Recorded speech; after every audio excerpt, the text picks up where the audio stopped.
Tik kvailos šalys neatsako ugnimi, kai jie jas šaudo, mano draugai. Norėčiau galėti prisimti atsakomybę už šį nuostabų pareiškimą, bet iš tikrųjų tai yra tikra Marko Rubio citata, kai jis kalbėjo apie tai, ką šalis turėtų daryti, kai ją užpuola Iranas. Jis kalbėjo konkrečiai apie laivus Hormūzo sąsiauryje, bet dabar mes kalbame apie naujausią žinią, kad Iranas tiesiogiai užpuolė Izraelį dėl Izraelio veiksmų, ne Irane, o Libane su Hezbollah. Tai yra milžiniškas ir precedento neturintis geopolitinis pokytis, kuris kelia rimtų problemų Donaldui Trumpui ir rimtų problemų Bibi Netanyahu. Turime viską išsamei išanalizuoti, nes klausimas, kaip Izraelis atsakys, ką darys Donaldas Trumpas, ką tai reiškia paliaubų deryboms ar artėjančiam taikos susitarimui, yra labai svarbus. Tačiau svarbiausia, ką reikia suprasti, yra tai, kad tai yra išbandymas. Irano žmonės stebi labai atidžiai. Ir tiek Donaldas Trumpas, tiek Benjaminas Netanyahu turės spręsti šią situaciją pasiteldami visą savo turimą geopolitinę patirtį. Ar tai reikš, kad jie galiausiai atsidurs vienas prieš kitą? Ar jie tyliai kurs tokį įvaizdį, kokį dažnai kuria prieš planuodami didelę karinę ataką prieš Iraną? Tai yra rodys koordinacijos stoka. Ir jie tarsi nutekina žiniasklaidą informaciją, kad jiems iš tikrųjų nesiseka, bet tada įvyksta kažkas didelio. Ar tai yra planas? Mes viską išnagrinėsime. Bet pirmiausia, keli žodžiai iš paties Marko Rubio, kad visi prisimintų kontekstą, nes man atrodo, kad daugelis žmonių linkę tai pamiršti. Jie pamiršta faktą, kad balistinės raketos viena po kitos smogia šaliai. Dabar įsivaizduokite, kad vaikštote po prekybos centro Niujorke ir balistinė raketa iš Meksikos pataiko į jūsų rajoną. Ir jūsų prekybos centras sugriuvo, jūs sudegė. Kaip Amerika reaguotų į tokį įvykį? Manau, kad tai klausimas, kurį visi turėtume savo priminti, nes dabar atrodo, kad Hamas paleido raketas į Izraelį. Nesvarbu, tai nedidelė problema. Hezbollah paleido raketas į Izraelį. Gerai, tai nedidelė problema. Dabar Iranas leidžia balistinės raketas. Prisiminkite, kad tai tokios raketos, kurios gali suskilti į daugybę dalių, todėl jos gali labai rimtai pakenkti civiliams. Jas labai sunku perimti. Ir visi sako, gerai, tiesiog nusileiskime. Pabandykime trumpam pažvelgti į situaciją plačiau. Izraelis yra suvereni valstybė. Jums tai gali nepatikti, tai gali būti jums nemalonu, bet jie yra suvereni valstybė, kurią puola raketos. Dabar, geopolitinė šio įvykio priežastis galime visas išanalizuoti. Prie jų galime grįžti vėliau, bet tai yra kontekstas. Šaliai, į kurią šaudoma, būtų kvaila neatsakyti ugnimi. Klausimas yra, kokia turėtų būti atsakomųjų veiksmų strategija. Ir kaip priversti Iraną suprasti, kad jie negali tiesiog visko išsisukti.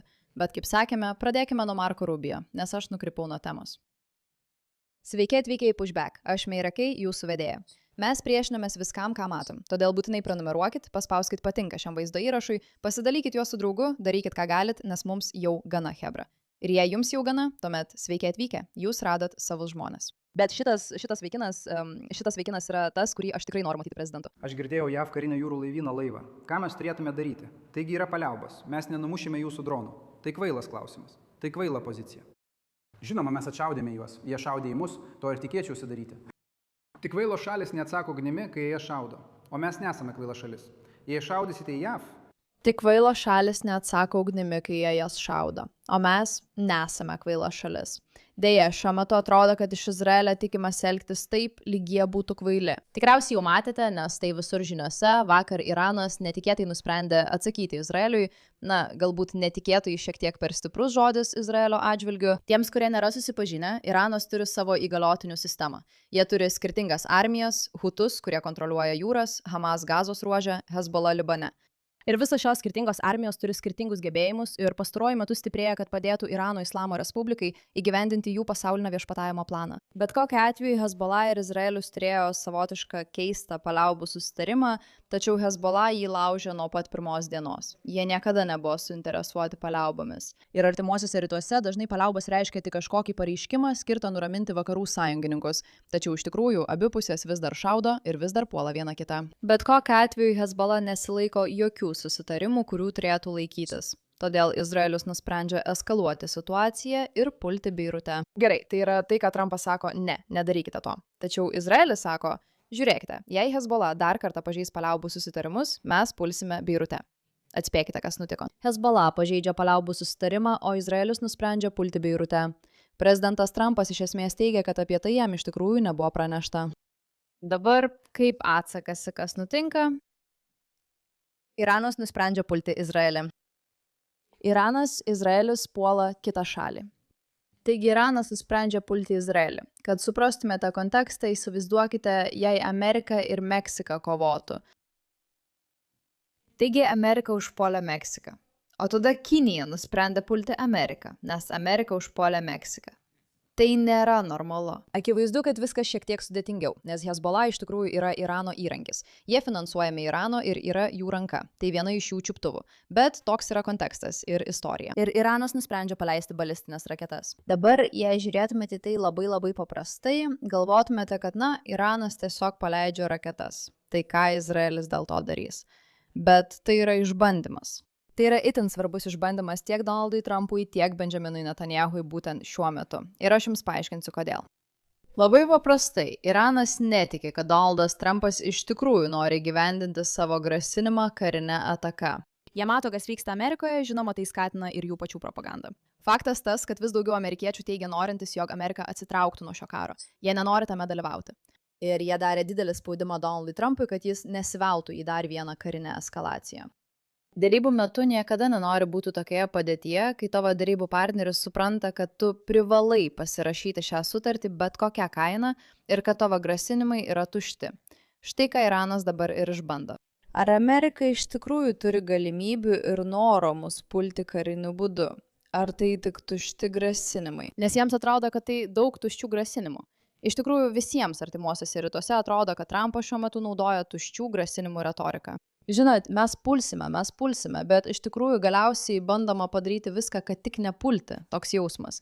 Todėl Iranai savęs klausia, žinote ką, kiek toli dar galima nueiti? Jei nesate susipažinę su Irano strategijos veikimo principu, pasižiūrėkite Meiros Amirkešo laidą per GNS TV, kur apie tai kalbame gana išsamei. Bet labai supaprastintai, Irano metodas yra išlikimas.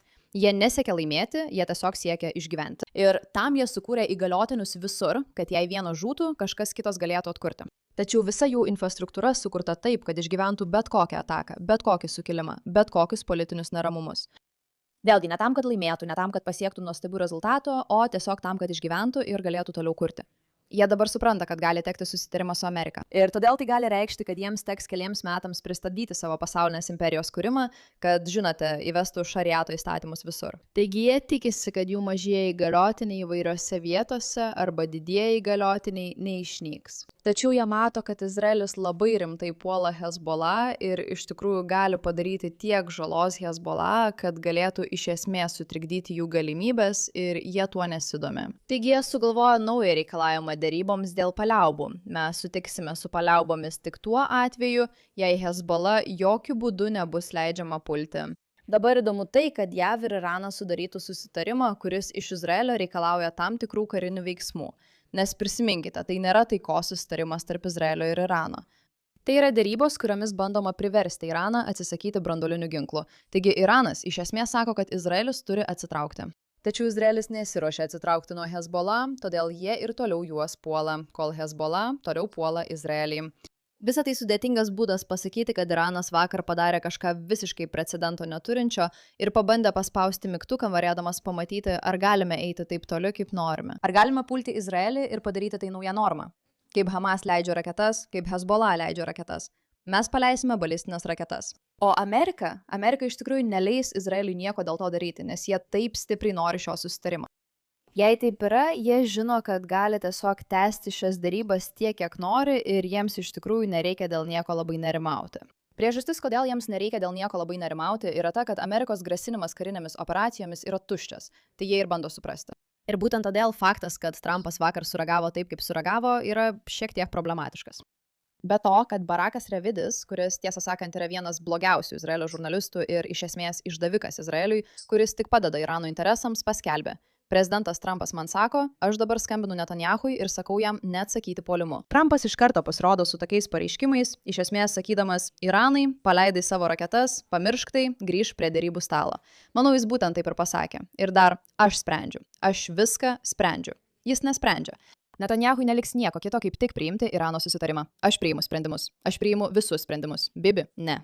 Jis atsako į šią retoriką, kurią matėme visur apie Bibi Netanyahui, žinote, tarsi jis valdytų Ameriką. Bet svarbiausia, jis Izraeliui pasakė ne. Taigi tai palieka mus, tai palieka Trumpą šiek tiek nepatogioj padėtyje, bet tai taip pat palieka mums dar vieną dalyką, kurį turime aptarti. Tai Netanyahui vaidmuo visame šiame reikale. Bet prieš tai, ar apskritai bus JAV ir Irano branduolinis susitarimas? Ir tai yra didysis klausimas kylantis visų galvose. Žinoma, žmonės apie tai diskutuoja Kelši platformoje, kurią tikriausiai jau žinote kaip didžiausia Amerikos prognozių birža. Atsisiųskite Kelši KALSHI programėlę ir naudokite kodą MIRA, kad gautumėte $10, kai atliksite $10 sandorių. Statykite pinigus už savo prognozes. Būtent tai ir leidžia daryti Kelši. Ir čia mes galim pamatyti, ką žmonės iš tikrųjų mano apie šį sandorį. Jis kyla, jis krenta iki gruodžio, po lapkričio, prieš tai ir tai. Žmonės nėra tikri, kas vyksta. Tačiau, kai vyko visi šie išpoliai, tikimybė, kad bus sudarytas branduolinis susitarimas, mažėja.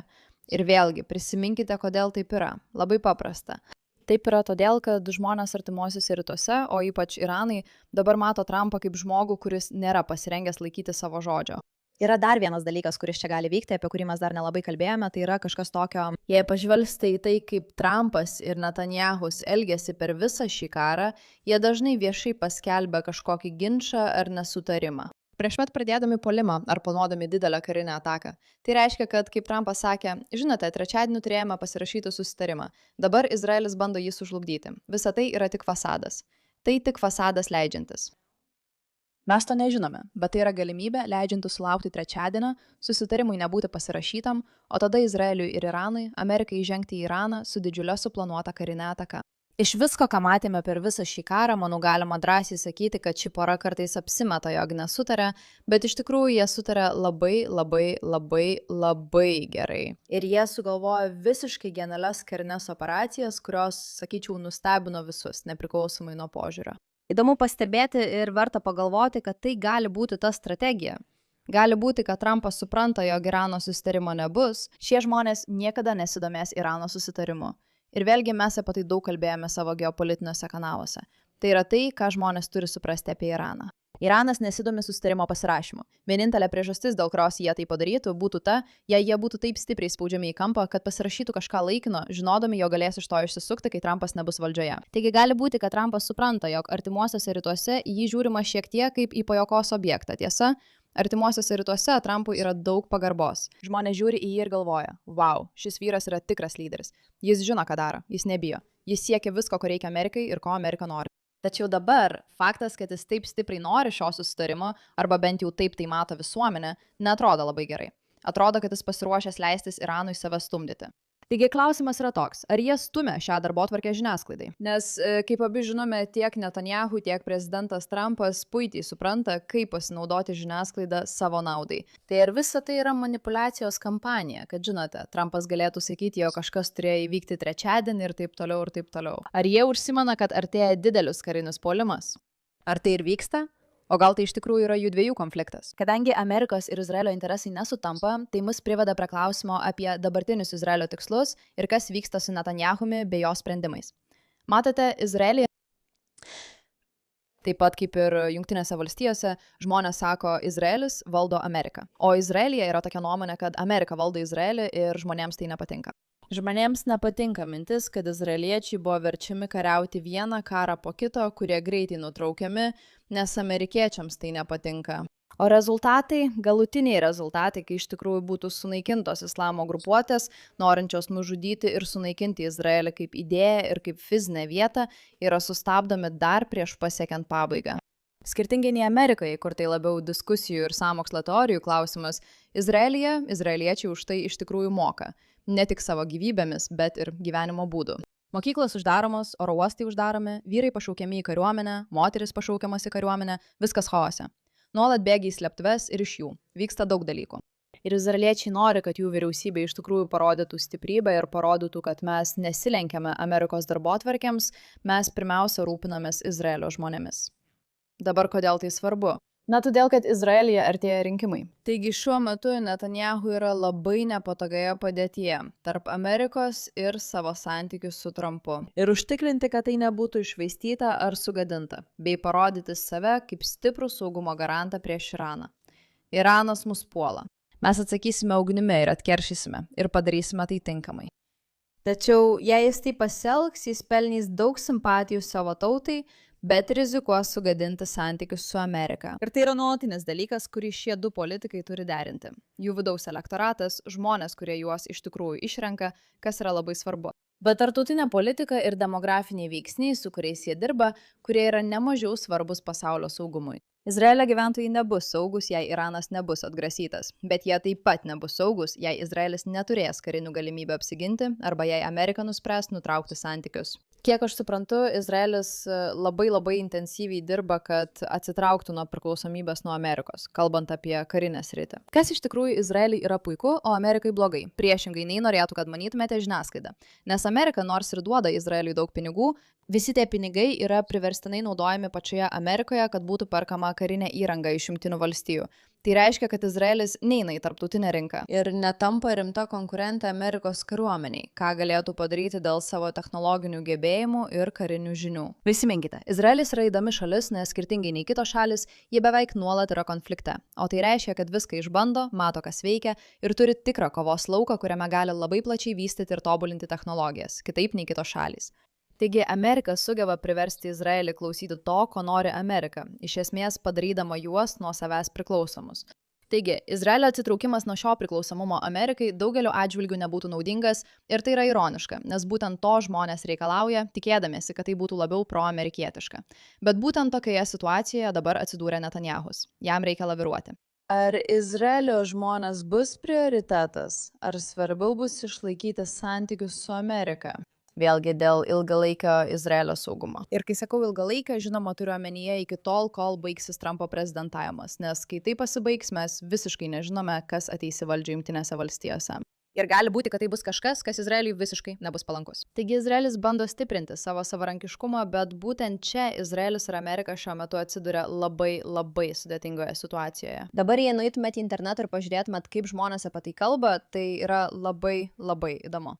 Iranas sekmadienio vakarą paleido balistinės raketas į šiaurinį Izraelį, atsakydamas į Izraelio oro smūgius Beiruto pietiniuose priemiesčiuose, per kuriuos žuvo 2 žmonės ir 11 buvo sužeista. Dabar iš Izraelio politikės girdėjau labai įdomią mintį. Ji iš esmės pasakė, žiūrėkite, jei Iranas šaudo į Izraelį dėl Izraelio atakų Libane, tai kažką reiškia. Tai reiškia, kad jie labai bijo Izraelio galimybių Libane.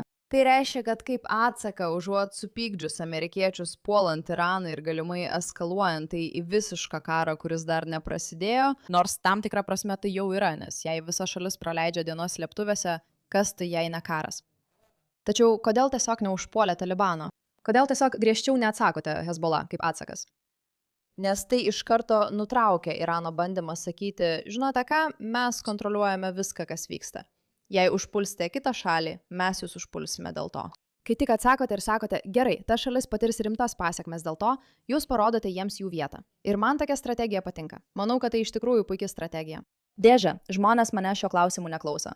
Izraelio gynyba perėmė daugumą sviedinių, nepranešta apie aukas, tačiau Irano revoliucinė gvardija pažadėjo visą savaitę smūgių, kol Izraelis nesustos. JAV prezidentas Donaldas Trumpas paragino ministrą pirmininką Netanyahu nesikeršyti ir paragino Iraną grįžti prie derybų, pabrėždamas, kad beveik galutinis JAV ir Irano susitarimas buvo sužlugdytas dėl šio konflikto. Izraelio pareigūnai pažadėjo galingą atsaką augant įtampai, kuri pakėlė naftos kainas ir bitcoin vertę. Įdomu pastebėti, kad nors jau mėnesius vyksta šios derybos, tai nėra derybos. Faktas, kad visi apsimes, jog būtent šis įvykis sužlugdys susitarimą, yra absurdiškas. Tai tiesiog netiesa. Labai aišku, kad šis susitarimas neįvyks, nes iraniečiai jo iš tikrųjų nenori, taigi jiems tai puikiai tinka. Jie gali šaudyti į Izraelį, kas jiems yra pergalė, ir taip pat sudaryti įspūdą, kad Izraelis yra tas, kuris sužlugdo susitarimą, nors iš tikrųjų taip nėra. Daugelio atžvilgių tai yra genialus įvaizdžio kūrimo paketas ir būtent tame Iranas visada buvo geriausias. Geriau už viską yra sugalvoti, kaip internete sukurti slidžią istoriją, kurią žmonės, kvaili žmonės patikės. Ir tai paskatins politikų priimamus sprendimus. Žinoma, Iranas paskelbė šią vėliavą, kurioje Libanas ir Iranas kartu tarsi bandydami pasakyti, kad mes palaikome Hezbollah, kas yra visiška nesąmonė, bet iš tikrųjų taip nebuvo. Tai, kas ką tik įvyko, mastas gali užtrukti, kol pasieks sąmonę. Tai pirmas kartas, kai Iranas smogė Izraeliui po to, kai Izraelis smogė kitos šalies, kuri nėra Iranas, teritorijai. Tai reiškia, kad kovos linijos buvo panaikintos. Irano atgrasimas jau buvo atkurtas ta prasme, kad Izraelis žinojo, jog į bet kokį smūgį jam bus atsakyta. Tačiau dabar Iranas įrodė, kad jis taip pat atsakytų į Izraelio smūgius Libanui. Tai pirmas kartas per dešimtmečius, kai regioninė galybė turi priemonių, pajėgumų ir noro panaudoti karinę jėgą prieš Izraelio karinius manevrus ar agresiją prieš trečiąją šalį. Žinoma, tai nėra proizraelietiška perspektyva, bet būtent taip žmonės kalba. Iranas yra vienintelė šalis pasaulyje pasirengusi sustabdyti Izraelio plėtrą. Dėl šios priežasties Izraelis nori, kad mes bandytume sunaikinti Iraną. Gerai, šiąnakt Iranas turi sudegti.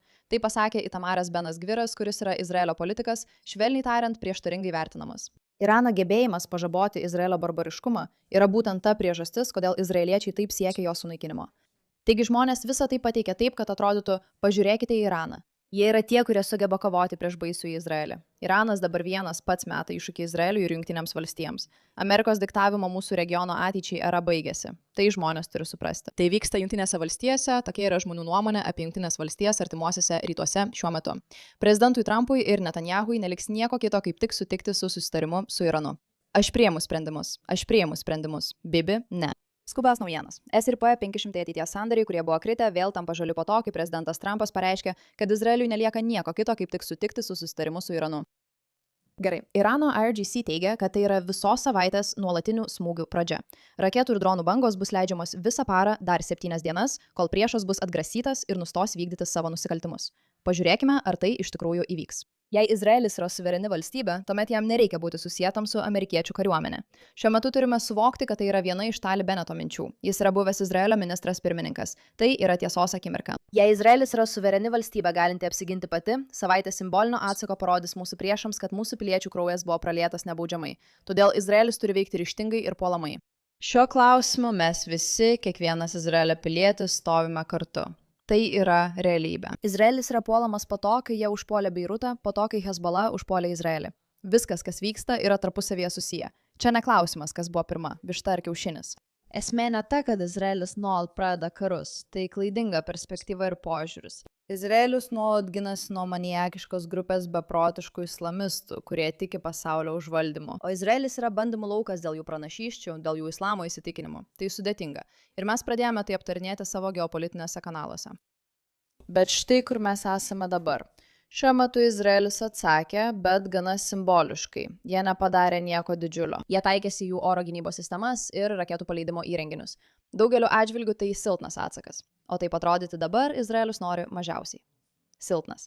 Trumpas atrodo silpnas, Izraelis atrodo silpnas. Iranas atrodo kaip tie, kurie sugeba pergudrauti didžiausius karinius žaidėjus pasaulyje. Ir tai yra dalykas, kurį tiek Izraelis, tiek Amerika turi labai gerai suvokti. Jei iš tikrųjų norite, kad derybos įvyktų, jei iš tikrųjų norite atimti branduolinius ginklus iš Irano, turite atrodyti ir bent jau būti laikomi žmogumi, kuris yra pajėgus tai padaryti. Ir šiuo metu atrodo, kad abi šalis tiesiog nori kiek įmanoma išvengti konflikto, tuo tarpu Izraelis yra vaizduojamas kaip šalis, kuri visada nori konflikto. Ir vėlgi, jei tiesiog stebėsite nuolatinį svyravimą tarp pasakojimų, kurie tuo pačiu metu teigia abu dalykus. Tiesiog papildo šią nesibaigiančią bedugnę žmonių, kurie nesupranta ir nesugeba vertinti niuansuotai ir tai iš tiesų širdį skaudina. Taigi mes tęsime savo pranešimus apie Iraną ir Izraelį, kai situacija aštrėja. Ar Trumpas ir Netanyahus imsis didesnės karinės operacijos? Ar visa tai buvo apgaulė, ar vyksta tikras konfliktas? Dar nėra aišku. Kaip Izraelis atsakys? Kaip Iranas atsakys? Kas nutiks? Ar bus taikos susitarimas? Nemanau, bet pažiūrėkime. Gerai, ačiū už jūsų dėmesį šiam klausimui.